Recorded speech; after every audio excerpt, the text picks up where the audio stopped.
ರಾಜ್ಯ ಕಾಂಗ್ರೆಸ್ನಲ್ಲಿ ಅಂತರ್ಯುದ್ಧ ನಿಲ್ಲುವ ಯಾವ ಲಕ್ಷಣಗಳು ಕೂಡ ಕಾಣಿಸ್ತಾ ಇಲ್ಲ. ನಿನ್ನೆ ಅಷ್ಟೇ ಸಿಎಲ್ಪಿ ಮೀಟಿಂಗ್ ಮುಗಿದಿದೆ. ಸುರ್ಜೇವಾಲಾ ಒಗ್ಗಟ್ಟಿನ ಪಾಠವನ್ನು ಮಾಡಿದ್ದಾರೆ. ಈ ಬೆನ್ನಲ್ಲೇ ಮತ್ತೊಮ್ಮೆ ಒಳಜಗಳದ ವಿಚಾರ ಮುಂಚೂಣಿಗೆ ಬರ್ತಾ ಇದೆ. ಕಾಂಗ್ರೆಸ್ನಲ್ಲಿ ಒಳಜಗಳ ಮುಗಿದಿಲ್ಲ ಅನ್ನೋದು ಗೊತ್ತಾಗ್ತಾ ಇದೆ. ನಿನ್ನೆ ಅಷ್ಟೇ ಸಿಎಲ್ಪಿ ಸಭೆಯಲ್ಲಿ ಲಕ್ಷ್ಮೀ ಹೆಬ್ಬಾಳ್ಕರ್ ವರ್ಸಸ್ ಸತೀಶ್ ಜಾರಕಿಹೊಳಿ ನಡುವೆ ಫೈಟ್. ಬೆಳಗಾವಿ ಕಾಂಗ್ರೆಸ್ ಕಚೇರಿ ನಿರ್ಮಾಣದ ವಿಚಾರಕ್ಕೆ ಕ್ರೆಡಿಟ್ ವಾರ್. ಹೆಬ್ಬಾಳ್ಕರ್ ಸಚಿವೆ ಆದ ಮೇಲೆ ವೇಗವಾಗಿ ಕಚೇರಿಯನ್ನು ಕಟ್ಟಿದ್ದಾರೆ ಅಂತೇಳಿ ಡಿಕೆ ಹೇಳ್ತಾರೆ.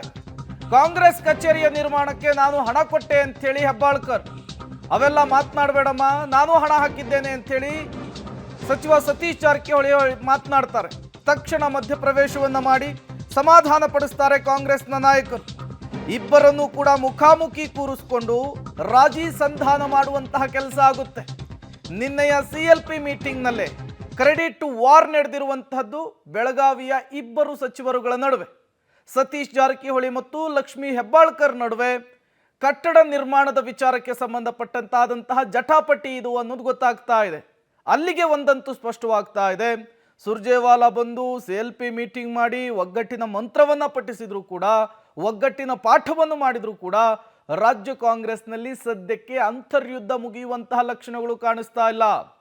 ಅದರ ಜೊತೆಗೆ ಸತೀಶ್ ಜಾರಕಿಹೊಳಿ ಅವರ ನಡೆ, ಅವರು ತೋರಿಸ್ಕೊಳ್ತಾ ಇರುವಂತಹ ರೀತಿ ಸಹಜವಾಗಿಯೇ ಏನೋ ಒಂದು ಹಿಂಟನ್ನು ಪಾಸ್ ಮಾಡಿದಂತೆ ಕಾಣಿಸ್ತಾ ಇದೆ. ಕಚೇರಿಯ ನಿರ್ಮಾಣಕ್ಕೆ ನಿನ್ನೆ ಇಬ್ಬರ ನಡುವೆ ಕ್ರೆಡಿಟ್ ವಾರ್ ಕೂಡ ಆಗಿದೆ. ಈ ಬಣ ರಾಜಕಾರಣಕ್ಕೆ ಮದ್ದನ್ನು ಅರಿಬೇಕು ಅನ್ನುವಂತಹ ನಿಟ್ಟಿನಲ್ಲಿಯೇ ನಿನ್ನೆ ಸಿಎಲ್ಪಿ ಮೀಟಿಂಗ್ ಅನ್ನು ಮಾಡಲಾಗಿತ್ತು. ಸಿಎಲ್ಪಿ ಮೀಟಿಂಗ್ನಲ್ಲೂ ಕೂಡ ಬಣ ರಾಜಕಾರಣದ ವಿಚಾರ ಪ್ರಸ್ತಾಪ ಆಗಿತ್ತು. ಸಿಎಲ್ಪಿ ಮೀಟಿಂಗ್ ನಡೆಸಿದ್ರು ಕೂಡ ತಣ್ಣಗಾಗ್ಲಿಲ್ವಾ ಸತೀಶ್ ಜಾರಕಿಹೊಳಿ? ಎಲ್ಲರೂ ಒಟ್ಟಾಗಿ ಹೋಗುವಂತೆ ಸುರ್ಜೇವಾಲಾ ಸೂಚಿಸಿದ್ರು, ಅತೃಪ್ತಿ. ಸುರ್ಜೇವಾಲಾ ವೈಯಕ್ತಿಕ ಭೇಟಿಗೆ ಅವಕಾಶವನ್ನ ಕೇಳಿದ್ರಂತೆ ಜಾರಕಿಹೊಳಿ. ನಿಮ್ಮನ್ನ ಕೆಲವು ಶಾಸಕರು ಭೇಟಿ ಮಾಡಲಿಕ್ಕೆ ಕಾಯ್ತಾ ಇದ್ದಾರೆ, ಭೇಟಿಗೆ ಅವಕಾಶ ಕೊಡಿ ಅಂಥೇಳಿ ಸತೀಶ್ ಜಾರಕಿಹೊಳಿ ಅವರು ಸುರ್ಜೇವಾಲಾ ಅವರನ್ನ ಕೇಳ್ತಾರೆ. ಪಕ್ಷದ ಒಳಜಗಳದ ಪ್ರಸ್ತಾಪಕ್ಕೆ ಮುಂದಾಗಿದ್ರ ಸತೀಶ್ ಜಾರಕಿಹೊಳಿ ಅನ್ನುವಂತಹ ಪ್ರಶ್ನೆ ಸಹಜವಾಗಿಯೇ ಮುನ್ನೆಲೆಗೆ ಬರ್ತಾ ಇದೆ. ಸತೀಶ್ ಜಾರಕಿಹೊಳಿ ಅವರ ನಡೆ, ರಾಜ್ಯ ರಾಜಕಾರಣದಲ್ಲಿ ಸದ್ಯಕ್ಕೆ ಅವರು ಗುರುತಿಸಿಕೊಳ್ತಾ ಇರುವಂತಹ ರೀತಿ, ಅವೆಲ್ಲವೂ ಕೂಡ ಈಗ ಸದ್ಯಕ್ಕೆ ಕುತೂಹಲಕ್ಕೆ ಕಾರಣವಾಗ್ತಾ ಇರುವಂಥದ್ದು. ನಿನ್ನೆ ಸಿಎಲ್ಪಿ ಮೀಟಿಂಗು ಬಣ ರಾಜಕಾರಣಗಳಿಗೆ ಬ್ರೇಕ್ ಹಾಕುವಂತಹ ಕೆಲಸವನ್ನು ರಾಜ್ಯ ಉಸ್ತುವಾರಿ ಸುರ್ಜೇವಾಲಾ ಮಾಡಿದ್ದಾರೆ. ಈ ಎಲ್ಲ ಮೀಟಿಂಗ್ ಮುಗಿದ ಮೇಲೆ ಪರ್ಸನಲ್ ಆಗಿ ಸುರ್ಜೇವಾಲಾ ಅವರನ್ನು ಸತೀಶ್ ಜಾರಕಿಹೊಳಿ ಭೇಟಿ ಮಾಡಿ ನಿಮ್ಮನ್ನು ಭೇಟಿ ಮಾಡಬೇಕು ಅಂಥೇಳಿ ಕೆಲ ಶಾಸಕರು ಕಾಯ್ತಾ ಇದ್ದಾರೆ, ಪರ್ಮಿಷನ್ ಅನ್ನು ಕೊಡಿ, ಅವಕಾಶವನ್ನು ಕೊಡಿ ಅನ್ನುವಂತಹ ವಿಚಾರವನ್ನು ಪ್ರಸ್ತಾಪಿಸಿದ್ರಂತೆ.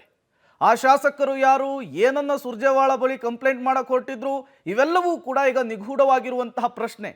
ಬಟ್ ಈ ಎಲ್ಲ ಬೆಳವಣಿಗೆಗಳು ರಾಜ್ಯ ಕಾಂಗ್ರೆಸ್ನಲ್ಲಿರುವಂತಹ ಬಣ ರಾಜಕಾರಣವನ್ನ, ರಾಜ್ಯ ಕಾಂಗ್ರೆಸ್ನಲ್ಲಿರುವಂತಹ ಅಂತರ್ಯುದ್ಧವನ್ನ ಮತ್ತೊಮ್ಮೆ ಮಗದೊಮ್ಮೆ ಮುನ್ನೆಲೆಗೆ ತರುವಂತಹ ಕೆಲಸ ಮಾಡ್ತಾ ಇದೆ.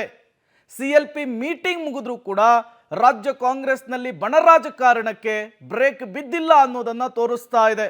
ಇದು ಮುಂದಿಗೆ ಎಲ್ಲಿ ಹೋಗಿ ತಲುಪುತ್ತೆ, ಮತ್ತಿನ್ನೇನೆಲ್ಲ ಬೆಳವಣಿಗೆಗಳಾಗುತ್ತೆ ಅನ್ನೋದು ಸದ್ಯಕ್ಕಿರುವಂತಹ ಯಕ್ಷ ಪ್ರಶ್ನೆ, ಸದ್ಯಕ್ಕಿರುವಂತಹ ಕುತೂಹಲ. ಎಲ್ಲ ಬೆಳವಣಿಗೆಗಳ ನಡುವೆ ಸಿಎಂ ಡಿಸಿಎಂ ದೆಹಲಿ ಪ್ರವಾಸವನ್ನು ಕೈಗೊಂಡಿದ್ದಾರೆ, ವರಿಷ್ಠರನ್ನ ಭೇಟಿಯಾಗ್ಲಿಕ್ಕೆ ಮುಂದಾಗಿದ್ದಾರೆ. ಮತ್ತಷ್ಟು ಡೀಟೇಲ್ಸ್ ಅನ್ನು ಕೊಡ್ತಾರೆ ಸುಖೇಶ್, ನೇರ ಸಂಪರ್ಕದಲ್ಲಿ ಜಾಯಿನ್ ಆಗಿದ್ದಾರೆ. ಸುಖೇಶ್, ರಾಜ್ಯ ಕಾಂಗ್ರೆಸ್ನಲ್ಲಿ ಬಣ ರಾಜಕಾರಣ ಅಂತರ್ಯುದ್ಧ ಅನ್ನೋದು ಮುಚ್ಚಿಡುವ ಸಂಗತಿ ಏನಲ್ಲ, ಅದು ಜಗಜ್ಜಾಹೀರಾಗಿರುವಂತಹ ವಿಚಾರವೇ. ನಿನ್ನೆ ಸಿಎಲ್ಪಿ ಮೀಟಿಂಗ್ನಲ್ಲೂ ಕೂಡ ಕ್ರೆಡಿಟ್ ವಾರ್ ನಡೆದಿದೆ ಅನ್ನೋದು ಗೊತ್ತಾಗ್ತಾ ಇದೆ. ಅದಾದ್ಮೇಲೆ ಸುರ್ಜೇವಾಲಾ ಬಳಿ ಸತೀಶ್ ಜಾರಕಿಹೊಳಿ ಅವರು ಪ್ರಸ್ತಾಪಿಸಿದಂತಹ ವಿಷಯಗಳು ಯಾವುವು, ಇವೆಲ್ಲ ಏನನ್ನು ಸೂಚಿಸ್ತಾ ಇದೆ ಸುಖೇಶ್?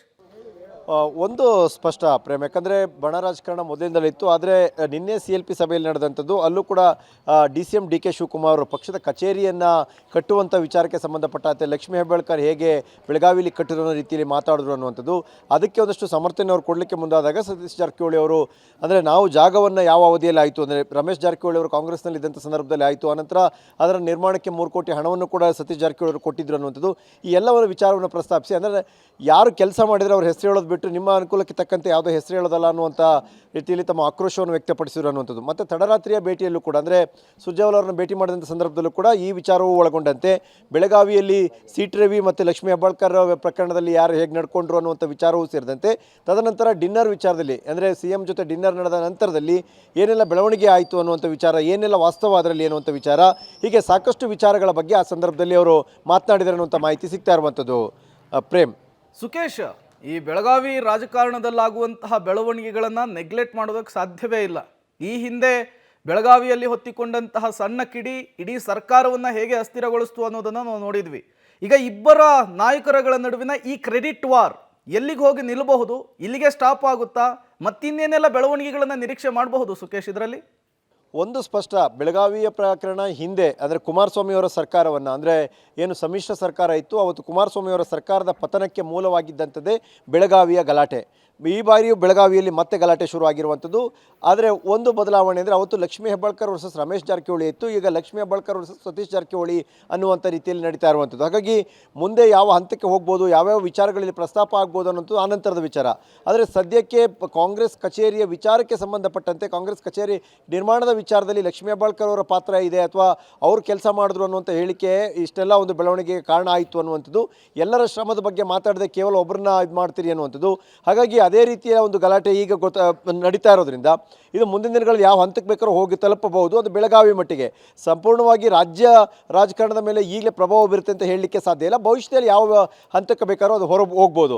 ಆದರೆ ಅವತ್ತಿನ ಪರಿಸ್ಥಿತಿ ಬೇರೆ ಇತ್ತು. ಏನು 2018ರ ಸರ್ಕಾರದ ಅವಧಿಯಲ್ಲಿ ಅವತ್ತು ಬೆಳಗಾವಿ ಗಲಾಟೆಗೆ ಯಾಕೆ ರಾಜ್ಯ ಮಟ್ಟದವರೆಗೆ ಬಂತು, ಇವತ್ತು ಯಾಕೆ ಅದು ಅಷ್ಟು ದೊಡ್ಡ ಮಟ್ಟಕ್ಕೆ ಬರಲಿಕ್ಕೆ ಸಾಧ್ಯ ಇಲ್ಲ. ಸಂಪೂರ್ಣವಾಗಿ ಬಹುಮತದೊಂದಿಗೆ ಕಾಂಗ್ರೆಸ್ನ ಅಧಿಕಾರದಲ್ಲಿರೋದ್ರಿಂದ ತಕ್ಷಣಕ್ಕೇನೋ ಆಗುತ್ತೆ ಅಂತಲ್ಲ, ಮುಂದಿನ ದಿನಗಳ ಬೆಳವಣಿಗೆಗೆ ಕೂಡ ಇದು ಬೇರೆ ಬೇರೆ ರೀತಿಯಲ್ಲಿ ಕಾರಣ ಆದರೂ ಆಗಬಹುದು. ಪ್ರೇಮ್.